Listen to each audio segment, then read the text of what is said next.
श्री गणेशाय नमः. अवधूत चिंतन. श्री गुरुदेव दत्त. श्री स्वामी समर्थ. जय जय स्वामी समर्थ. देव म्हणतात, बाळा, तुझ्या प्रार्थनेचं उत्तर तुला लवकरच प्राप्त होणार आहे. ते एका आशीर्वादाच्या रूपात आम्ही तुझ्याकडे देऊ इच्छितो. त्याचा आनंदाने स्वीकार कर. देव म्हणतात, बाळा, तुम्ही जेव्हाही कधी एकट्यात बसून नामस्मरण करा की सामुदायिक नामस्मरण करा, ते सर्व काही आमच्यापर्यंत येतं. तुम्ही जेव्हाही प्रेमाने, श्रद्धेने, भक्तीने आमचे नामस्मरण करता, ते सर्व काही प्रार्थना आम्ही स्वीकार करतो. देव म्हणतात, लवकरच तुझं जीवन इतक्या पुढील स्तरावर पोहोचणार आहे की तू त्याचा आज विचार देखील करू शकत नाही. बाळा, मी तुमच्याकडे कधीही दुर्लक्ष करत नाही. तुला कधी असे वाटते, जर कोणत्या कामाला उशीर लागतो तो तुमच्या हितासाठी, तुमच्या सर्वोत्तम कालासाठी तो काल लागतो, कारण आम्ही तुम्हाला ते देऊ इच्छितो जे तुमच्यासाठी सर्वोत्तम असेल. होय बाळा, तू सत्य ऐकत आहेस. तुझ्या जीवनातील प्रत्येक घटनेशी काही कारण असतात. त्या कारणांमागे तू फक्त उत्तरांच्या मागे धावू नकोस, कारण प्रत्येक वेळ ही तुमच्या जीवनात आणली जाते ती तुमच्या कर्मांद्वारा. तेव्हा कर्मात चांगले राहा. जेव्हाही तुम्ही शुद्ध कर्म कराल, तेव्हा ईश्वर तुम्ही न मागताही तुम्हाला तेही देऊ इच्छितात जे तुमच्या नशिबातही नसते. होय बाळा, देव तुम्हाला आता एका चमत्कारांच्या रूपात तुमची इच्छा देऊ करतात. ती तुम्ही आनंदाने स्वीकार करावी, अशी देवाची इच्छा आहे. देव म्हणतात, तुझ्या जीवनात कोणतीही कमतरता तुला इथून पुढे जाणवणार नाही. तू खूप काही परिश्रम घेतले आहेस, खूप काही कष्ट सोसले आहेत. ते सर्व काही आम्हाला माहीत आहे. आता तुझा उदयकाल निश्चित जवळ आहे. तुझा भाग्योदय होत आहे. तू खूप काही कर्मही त्या दिशेने केले आहेत, तेव्हा तू इथपर्यंत आला आहेस.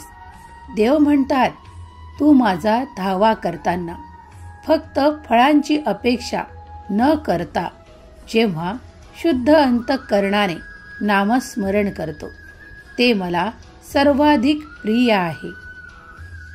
कारण मी तुझा निर्माता आहे. तो माझ्यातूनच निर्माण झाला आहे. माझ्या बाळाला कोणती आवश्यकता आहे हे मी त्यावेळेस बरोबर जाणतो आणि ते काही पाठवू इच्छितो. ते चमत्कारांच्या रूपात त्याला योग्य वेळेत, योग्य ठिकाणी प्राप्त होते. बाळा, तुम्ही विश्वास करताना मग कधीही मनात शंका कुशंकांना स्थान देऊ नका, कारण देवाचा आशीर्वाद आणि देवाची दयादृष्टी तुमच्यावर प्रत्येक क्षणाला आहे. तुम्ही जेही कार्य करता त्यात यशस्वी होण्यासाठी देव तुम्हाला आशीर्वाद देत आहे की तुझे प्रत्येक कार्य मार्गी लागेल. तुला प्रत्येक ठिकाणी यशाचा अनुभव प्राप्त होईल. बाळा, तू आमचेही अनुभव इच्छितोस. तुला असे वाटते की स्वामींनी मला प्रत्यक्षात भेट द्यावी, माझ्याशी काहीतरी बोलावे. बाळा, जो कोणी यावेळेस हा संदेश ऐकत आहे, तेव्हा मी त्यांना सांगू इच्छितो की आताही मी तुझ्याशी स्वयं बोलत आहे. तेव्हा तुझ्या मनातले प्रश्न, तुझ्या मनातली इच्छा मला सांग. मी ती पूर्ण करीन. यात शंकाही घेऊ नकोस. देव म्हणतात, बऱ्याच काळानंतर आजचा हा दिवस तुला लाभला आहे. तुझे भाग्योदय झाले आहे. तुझ्या मनात कोणतीही इच्छा कर, ती इच्छा मी लवकरच पूर्ण करीन, हा माझा तुला आशीर्वाद. देव म्हणतात, तू तुझ्या शक्तिशाली अध्यायात प्रवेश मिळवत आहेस. यावेळेस घाबरू नको. तुझ्या जीवनातील हा बदल सर्वोत्तम आहे. तो तुला प्रगतीच्या दिशेने घेऊन जाईल. तुझ्यासाठी असं काही चमत्कारिक होणार आहे ज्याची तू आजपर्यंत कल्पनाही केली नाही. देव म्हणतात, तुझ्यासाठी तो सुखमय क्षण येत आहे ज्याची तू खूप आतुरतेने आमच्याकडे प्रार्थनापूर्वक मागणी केली आहेस. आता तो क्षण येत आहे, तेव्हा तूही सज्ज हो. कारण आता तुझ्या मनातील ते सर्व काही जे तू माझ्याकडे मागू इच्छितो ते सर्व काही आम्ही तुला आशीर्वादांच्या रूपात देऊ इच्छितो. देव म्हणतात, बाळा, प्रत्येक पावलावर आता तुला यश प्राप्त होणार आहे. तेव्हा आता पावलांना पुढे चालवत राहा, कारण मी तुझा हात धरला आहे. आता तुला प्रत्येक पावलावर तुझ्या इच्छा पूर्ण होताना दिसतील. तुझे जीवन उच्च स्तरावर जात आहे. तू स्वतः त्याचा अनुभव घेशील. बाळा, आम्ही तुला कधीही एकटे सोडत नाही.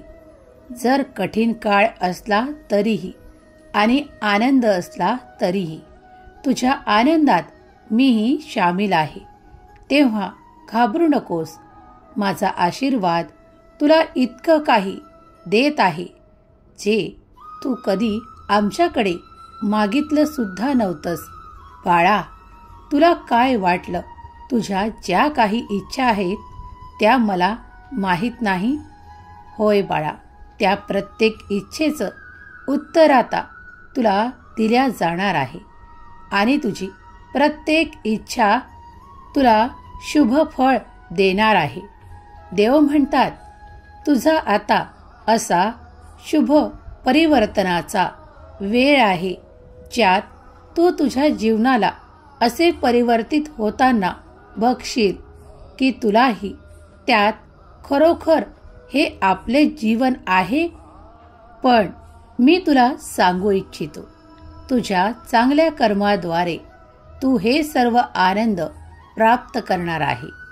ते आनंद तुझ्यासाठी भरभराटीच्या स्वरूपात, तुला एखाद्या नात्याच्या रूपात, तुला एखाद्या प्रेमाच्या रूपात, कुणाला ते मैत्रीच्या रूपात, कुणाला ते लक्ष्मीच्या रूपात, कुणाला ते बालकाच्या रूपात प्राप्त होणार आहे. जे कोणी आमच्याकडे जे जे इच्छा करत आहेत ते त्यांना येत्या काळात प्राप्त होणार आहे. त्यांच्या कुटुंबात आनंद खूप काळापर्यंत तसाच राहील, हा माझा आशीर्वाद आहे. देव म्हणतात, मी तुझ्यापर्यंत आलो आहे. हा काही नुसतं योगायोग नाही, तर ती एक योजना आहे. ज्या योजनेचा सर्वात महत्त्वाचा भाग तू आहेस. कारण तुला आम्ही ते देऊ इच्छितो. तुझा तो हक्क आहे, त्यावर तुझा अधिकार आहे. ते तुझ्याकडून कोणीही हेरावून घेणार नाही. आम्ही काय म्हणत आहोत हे तुला कळले असेल. बाळा, आता मनात निशंक हो. कोणतीही शंका बाळगू नकोस, कारण ते आशीर्वाद फक्त तुझ्यासाठी आणि तुझ्यासाठीच आहेत. ते तुझ्याकडून कोणीही काढून घेऊ शकत नाही. कारण ईश्वराची इच्छा आहे की ते तुला प्राप्त व्हावे, म्हणून ते तुझ्याकडे पाठवण्यात आले आहेत. देव म्हणतात, पूर्ण ब्रह्मांड तुला जे काही इच्छित आहेस ते प्राप्त करून देण्यासाठी तुला मदत करत आहे. देवांचा असा मोठा आशीर्वाद, असा मोठा चमत्कार तू प्राप्त करणार आहेस, कारण तो देवांनी तुझ्याकरता ठेवला आहे. त्यावर कुणीही दावा दाखवू शकत नाही. त्याला तुझ्याकडून कोणीही हिरावून घेऊ शकत नाही. ते तुझ्याकडून कोणी चोरी देखील करू शकत नाही. तेव्हा मनाला निश्चिंत कर. त्या सर्व काही चमत्कारांवर, त्या सर्व काही येणाऱ्या आशीर्वादावर तुझे नाव कोरले आहे. देव म्हणतात, मी तुला कधीही असं देणार नाही जे तुला काही त्रासदायक ठरेल. मग ते नातं असो, एखादं काम असो किंवा एखादं मैत्रीचं नातं असो. देव म्हणतात, बाळा, मी तुझ्यासाठी असं काही निवडक पाठवत आहे जे तुझ्यासाठी तुझं जीवन अगदी सोपं आणि सहज करेल. देव म्हणतात, तुम्ही खूप काही प्रार्थना आमच्याकडे केली आहे. त्या प्रार्थनेला आम्ही स्वीकार करतो आणि तू यावेळेस मनात जो काही प्रश्न करत आहेस त्याचे उत्तर तुला देतो. ते हो आहे. बाळा, आता मनाला निश्चिंत कर, कारण मी तुझ्या प्रश्नाचे उत्तर तुला दिले आहे.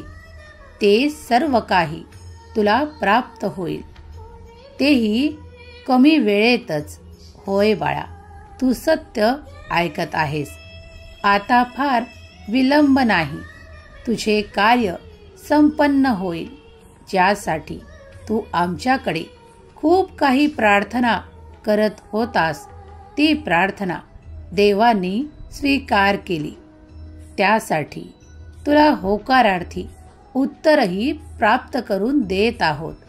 आता मनाला निशंक कर आणि आनंदी हो. देव म्हणतात, हा तुझ्यासाठी आजचा खूप भाग्यवान दिवस आहे. नुसता योगायोग नाही, कारण तू माझी खरी भक्ती करतोस. किती प्रेमाने, श्रद्धेने नामस्मरण करतोस ते आमच्यापर्यंत आले आहे.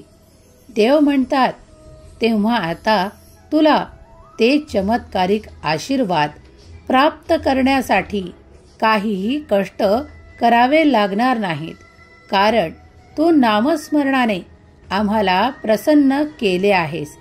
तेव्हा तुझी ती इच्छा लवकरच तुला प्राप्त होईल. देव म्हणतात, ज्या ठिकाणावरून तुझे कार्य संपन्न होणार आहे त्या व्यक्तीजवळ तुझे नाव सांगितल्या जात आहे. ते स्वतःहून तुझे कार्य करायला येतील आणि ते कार्य संपन्न होणार आहे. देव म्हणतात, या क्षणाला काळजी सोड. नामस्मरणाला ध्यानी धर, कारण नामस्मरणानेच तू आमची प्राप्ती केली आहेस. हा संदेशही तू योगायोगाने नाही, तर आमच्या आशीर्वादाने प्राप्त करत आहेस. जे कोणी यावेळेस हा संदेश पाहत आहेत त्याच्या जीवनातील अंधकार दूर झाला आहे. तो चैतन्यमयी प्रकाश त्यांच्या जीवनात येत आहे. त्यांनी स्वागत करायला तयार राहावे. आज जो कोणी हा संदेश ऐकेल त्याचे जीवन एका चमचमत्या ताऱ्यासारखे चमकते राहील. होय बाळा, कारण आमचा आशीर्वाद तुमच्यावर आहे आणि आमचे लक्षही तुमच्यावर आहे. तेव्हा तुम्ही जेही कार्य करता, जे काही इच्छा आमच्याकडे मागू इच्छिता, ते आमच्या बाळाला आम्ही योग्य वेळेवर देऊ इच्छितो. देव म्हणतात, मी तुला तेही देईल जे तुझ्या प्रारब्धात देखील नाही, कारण तू माझा प्रिय आहेस. मी तुझी सेवा आणि भक्तिभाव पाहून प्रसन्न झालो आहे. तेव्हा मी आता तुला ते चमत्कार, ते आशीर्वाद देऊ इच्छितो. बाळा, जे कोणी यावेळेस माझ्याकडे प्रार्थनापूर्वक आरोग्यासाठी प्रार्थना करत आहेत, त्यांच्यासाठी सांगू इच्छितो. त्यांना आरोग्याचा आशीर्वाद मी देऊ इच्छितो. पुढील काळ त्यांच्यासाठी खूप काही सुवर्ण संधींनी भरलेला असेल. त्यांना ज्या जागी कुठे यात्रेला जायचे आहे, ते माझ्या आशीर्वादाने ती यात्रा पूर्ण करतील आणि तीही आनंदाने. देव म्हणतात, तुला मी कोणतीही काळजी ठेवणार नाही. तुझ्या घरात जे कोणी नवीन सदस्य एक येणार आहे, त्यासाठी माझा आशीर्वाद तुझ्यावर चिरकाल राहील. कारण ते नाते तुम्हाला लक्ष्मीसारखे भासेल. ते तुमच्या घरात आनंदी आनंद आणेल. हा आमचा आशीर्वाद. देव म्हणतात, तुमचे केलेले प्रत्येक चांगले कार्य कधीही वाया जात नाही. ते शुभ फळाच्या रूपात तुम्हालाच प्राप्त होते. तेव्हा नेहमी काही चांगले कर्म करायला विसरू नका. जर कोणी तुमच्याकडे काही छोटी मदत मागायला आले तर नकारात्मक उत्तर देऊ नका. तुमच्याच्याने जे काही होऊ शकेल तेवढंच करा, पण नाही म्हणून पाठवू नका. देव म्हणतात, बाळा, तुझ्या प्रत्येक आशेच्या किरणामागे मी तो प्रकाश देत आहे, ज्यामुळे तुझ्या प्रत्येक इच्छेला सूर्याप्रमाणे खूप कला निर्माण होतील आणि तुझ्या जीवनात प्रकाशच प्रकाश तू बघू शकशील. मी तुझी कोणतीही इच्छा अर्धवट ठेवणार नाही. तूही देवांचे सर्वासाठी धन्यवाद दे, कारण तू खूप काही आधीच असे प्राप्त केले आहेस जे देव तुला आनंदाने देऊ इच्छितात. आज जे काही तुझे सौख्य आहे त्यासाठी देवांना वारंवार धन्यवाद दे. देव म्हणतात, या ब्रह्मांडातली शुभ शक्ती तुझ्यासाठी कार्य करत आहे. तुझ्या प्रत्येक कार्याला ती मार्ग बनवून देत आहे. तेव्हा या सृष्टीतल्या प्रत्येक शक्तीला नमन कर. देव म्हणतात, बाळा, ती शुभ शक्ती तुझ्यासाठी असे काही कार्य करत आहे की तुझ्या कार्यातले अडथळे दूर करण्यात येत आहे. तुझे कार्य सोपे आणि सहज व्हावे यासाठी तुझ्या मार्गातले अडथळे नष्ट करण्यात आले आहेत. आता तुझा मार्ग अगदी सोपा आणि सहज झाला आहे. तेव्हा तू ईश्वराचे ध्यान करावे, ईश्वराला वारंवार धन्यवाद द्यावा. देव म्हणतात, तुला आम्ही जे काही कार्य सोपवले आहे ते अगदी सरळ आहे. तू सरळ मार्गाने चालत राहा.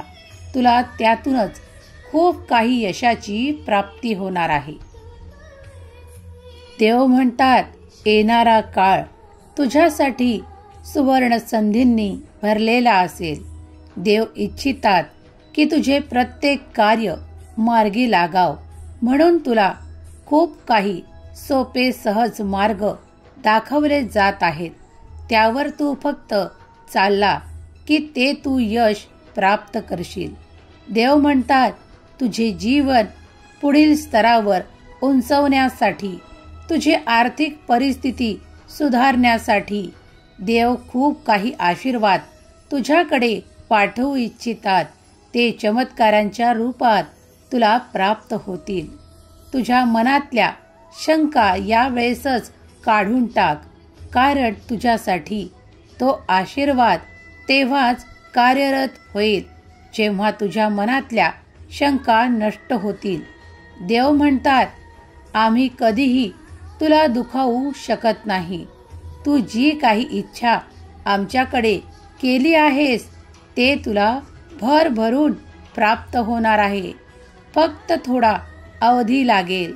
बाळा, काही गोष्टी तुम्हाला खूप काही लवकर प्राप्त होतात, पण काही इच्छांना योग्य तो वेळ लागतो. हे जाणून घ्या, कारण तुम्ही प्रत्येक गोष्टीचा कालावधी हा निश्चित असतो हे जाणता. तुम्ही माझे समजूतदार बालक आहात. प्रत्येक गोष्टीला एक निश्चित कालावधी लागतो हे तुम्ही जाणता. जर तुम्ही कोणतीही चूक न करता त्या दिशेने वळत आहात तर तुम्ही हे लक्षात घ्या की देवानीच तुम्हाला हा मार्ग दाखवला आहे आणि तुम्ही योग्य मार्गावर चालत आहात. जर रोज तुमच्या कार्यात तुमची तीळ मात्रही प्रगती होत आहे, तेव्हा तुम्ही समजून जा की देव तुम्हाला खूप काही आशीर्वाद देऊ इच्छितो आणि हेच कार्य तुमच्यासाठी खूप काही प्रचंड प्रमाणात वाढणार आहे आणि तुम्हाला त्यातूनच खूप काही प्रगती देखील, उन्नती देखील साध्य होणार आहे. देव म्हणतात, आम्ही कधीही तुम्हाला निराशेच्याकडे जाऊ देणार नाही, कारण जो कोणी प्रेमाने आमचा धावा करतो त्याला आम्ही कधीही अर्धवट मार्गदर्शन देत नाही, अर्धवट मार्गावर सोडत नाही. बाळा, मी प्रेमाने तुझा हात धरला आहे. तो तुला तुझ्या ध्येयाकडे न्यायसाठी. तुझे ध्येय ते समोर आहे. बघ, तू चालत राहा. वाटेत कधी काही अडथळाही वाटला तर थांबू नकोस, कारण तू पडणार नाहीस. आमच्यावर विश्वास ठेव. तुला मी त्या अडथळ्याला ओलांडण्याची शक्ती प्रदान करतो आणि तुला ते धैर्यही देतो, ज्यामुळे तू ते पार करशील. त्या अडथळ्यांचा विचार करून आज थांबू नकोस, कारण तुझ्यासाठी ते भवितव्य, ते खूप काही आशीर्वाद समोर आहेत. ते मार्गात आहेत. ते चमत्कारही तुला त्या मार्गावर चालतानाच सापडतील. बाळा, तेव्हा थांबू नकोस, कारण जो कोणी कार्य करताना एकदा थांबला तो संपला. म्हणून तू थांबू नकोस, पुढे चालत राहा. मी तुला चालताना काही क्षणाची विश्रांती देखील देईल. तुझे आरोग्यही चांगले राहील. मी तुला आशीर्वाद प्रदान करतो. पण तुला जे काही ध्येय गाठायचे आहे त्यासाठी तू थांबणे गरजेचे नाही. तू चालत राहा. तुला प्रगतीच प्रगती साध्य होईल. देव म्हणतात, मी तुझा असा पिता आहे जो एकदा तुझा हात धरला तर तुला त्या योग्य दिशेने वाटचाल करण्यासाठी भाग पाडेल आणि तूही त्याच योग्य दिशेवर चालत राहावे.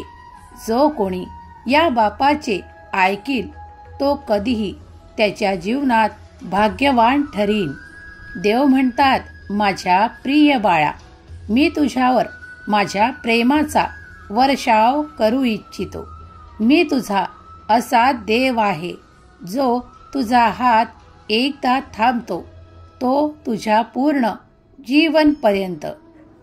देव म्हणतात, आज मी तुला आज्ञा देतो की तू ज्या कार्याची सुरुवात करण्याचा विचार करत आहे त्याला पुढील काळात लवकरच आरंभ कर. आजच मी तुला त्यासाठी आशीर्वाद देतो. ते तुझे कार्य यशस्वीरित्या पार होईल. काही विलंब लागणार नाही. स्वामी म्हणतात, तुझा माझ्यावर विश्वास आहे ना? मग तेही तुझ्यासाठी घडेल जे तू इच्छा करत आहेस. तुझ्यासाठी अशक्य ही शक्य करायला मी आहे ना. तेव्हा विचार करत बसू नको. तुझा अमूल्य वेळ वाया घालवू नको. मी तुझ्यासाठी ते अशक्य कार्यही शक्य करीन. मी तुझ्यासाठी इथे नेहमीच आहे. तुझा देव तुझ्यासाठी नेहमी इथे आहे. मी तुला कधी देवाच्या रूपात दिसेल, कधी तुला तुझ्या पित्याच्या रूपात दिसेल, कधी तुला तुझ्या मित्राच्या रूपात दिसेल, तर कधी तुला तुझ्या आई माऊलीच्या रूपात दिसेल. तू ज्याही वेळेस मला ज्या स्मरणात ठेवू इच्छितो, मी तुला तसाच प्राप्त होईल. देव म्हणतात, मला प्राप्त करण्यासाठी तुला फक्त एकच साधन आहे, ते म्हणजे शुद्ध भक्ती, शुद्ध अंतःकरण आणि नामस्मरण. जो कोणी अनन्य भावाने माझ्याकडे येईल, मी त्याचा सदैव राहील. स्वामी म्हणतात, अरे बाळा, काळजी करण्याची वेळ कधीच मागे निघून गेली आहे. तेव्हा आता फक्त मनात विश्वास ठेव, श्रद्धा ठेव, भक्ती ठेव. ज्या नामस्मरणाने तू माझी प्राप्ती करत आहेस, ते अखंड सुरू ठेव. कारण त्यामुळेच तू आणि मी जोडले गेले आहोत. तेव्हा आता त्या नामाला कधीही विसरू नका. जो कोणी ईश्वर भक्तीत श्रेष्ठ नामस्मरण करतो, तो ईश्वराच्या भक्तीत तल्लीन होतो. तो कधीही मागे राहू इच्छित नाही. त्याला ते सर्व काही प्राप्त होते आणि अध्यात्माकडे वाटचाल सुरू होते. तेव्हा तुमचीही वाटचाल अध्यात्माकडे सुरू झाली आहे. ती तुम्ही आता थांबवू नका. कारण तुमच्यासाठी देव इथे उपस्थित आहेत. तेव्हा तुमचे जीवन आता अंधारातून त्या प्रकाशाकडे, त्या चैतन्यमयी प्रकाशाकडे वाटचाल करत आहेत. देवावर ठाम विश्वास ठेवा. देव कधीही तुम्हाला एकटे सोडू इच्छित नाहीत. देव म्हणतात, या ब्रह्मांडातल्या चैतन्य शक्तीवर विश्वास कर. तुझे प्रत्येक कार्य पूर्ण होईल. तुला देवांचा आशीर्वाद प्राप्त आहे. कारण तू देवांची भक्ती करतोस. श्रद्धेने, भक्तीने देवाचे नामस्मरण करतोस. म्हणून देव तुझ्यावर प्रसन्न आहेत. तुझी इच्छा पूर्ण होईल. देव म्हणतात, पुढील काळात तुझ्यासाठी अनपेक्षित यश आणि तो पैसा येत आहे, ज्याची तू इच्छा देखील केली नव्हतीस. बाळा, तुझ्या चांगल्या कर्माचे फळ म्हणून ईश्वराने ते चमत्कारांच्या रूपात तुझ्याकडे पाठवण्याचे निश्चित केले आहे. काही योजनांद्वारा ते तुमच्याकडे लवकरच येईल. त्याला आनंदाने स्वीकार करावे. देव म्हणतात, पुढच्या टप्प्यावर तुला जास्त विचार करण्याची आवश्यकता नाही. कारण तू देवाचा ज्याप्रमाणे धावा केला आहेस आणि ज्याप्रमाणे कर्म त्या गतीने करत आहेस आणि काही संघर्ष आपोआप संपलेले आहेत, तेव्हा आता तुझा पुढचा मार्ग देवाने मोकळा केला आहे. आता तुला खूप काही संघर्षाविना ते प्राप्त होणार आहे, ज्यासाठी तुम्ही प्रार्थना केली आहे. देव म्हणतात, पुढील काळात तुझ्यासाठी असं काही मी नेमून योजून ठेवलं आहे, जे तुला लवकरच प्राप्त होईल. ते प्राप्त झाल्यावर तू खूप काही आनंदी होशील. ते सुख, ते समाधान, ते खूप काही चमत्कार तुझ्या दिशेने येत आहेत. त्यात तुझ्यासाठी भरपूर प्रमाणात प्रचुरता, खूप संपन्नता येत आहे. देव तुमच्यासाठी आता ते द्वार उघडत आहेत, ज्यात तुम्ही प्रवेश करताच त्या 7 दिवसात तुमची कमालीची प्रगती तुम्हाला दिसून येईल. तुम्ही जे काही इच्छिलेले आहे ते सहजगत्या तुम्ही प्राप्त करू शकाल. तुमच्या ज्या काही इच्छा आहेत, देवांकडून ज्या काही अपेक्षा आहेत, त्या तुम्ही या 7 दिवसात पूर्ण होताना स्वतः बघाल. देव म्हणतात, खूप काही आर्थिक चमत्काराचा आशीर्वाद तू येत्या काळात प्राप्त करशील, कारण ही तुझी इच्छा आहे. ती देव पूर्ण करू इच्छितात. तूही ते घेण्यासाठी जो संघर्ष केला आहेस, जे कार्य केले आहेस, त्यात तुला यशाची प्राप्ती होणार आहे आणि तुझे नाव अलौकिक होणार आहे. ते दिव्य आशीर्वाद देव स्वतः तुला देऊ इच्छितात, कारण देवाने तुझे प्रत्येक कर्म पाहिले आहेत. देवाने आता एक योजना आखली आहे. त्यात तुला भरघोस यश प्राप्त होणार आहे. भरघोस लक्ष्मीचा आशीर्वाद प्राप्त होणार आहे. ती भरभराट प्राप्त होणार आहे, ज्यासाठी तू हे कार्य आरंभ केले आहे. आता तुझ्या यशाला आहोट येणार आहे. तेव्हा आता निश्चिंत हो, कारण तू ज्यासाठी देवाची प्रार्थना केली आहेस, ते देवांनी स्वीकार केले आहे. पुढचे काही दिवस तुमच्यासाठी असे चमत्कार राहतील की तुम्ही आनंदाने परिपूर्ण राहाल. तुमचे सहकुटुंब, तुम्ही सर्वजण देवाचे आभार मानाल. इतके आनंद तुमच्याकडे दिल्या जात आहेत. देव म्हणतात, या दिवसांमध्ये तुला कोणतीही उणीव जाणवणार नाही. जे तू मनात इच्छिशील ते ते तुला प्राप्त होईल. देव म्हणतात, हम गया नहीं जिंदा है या वाक्याची तुला आता खरोखर प्रचिती येईल. तुला मी जागोजागी माझे दर्शन प्राप्त होईल. तुला आता तो अनुभव प्राप्त होईल की मी तुझ्या किती पाठीशी उभा आहे. तुझ्या प्रत्येक कार्यात तुला यश प्रदान करत आहे. तेव्हा तुझा विश्वासही संपूर्ण माझ्यावर राहील. आता मनातल्या त्या सर्व शंका नष्ट होतील आणि तिथे फक्त चैतन्याचा असा दैदिप्यमान प्रकाश राहील, जिथे तुला माझी प्राप्ती निरंतर राहील. सुखी रहा बाळा, तुझे कल्याण होईल.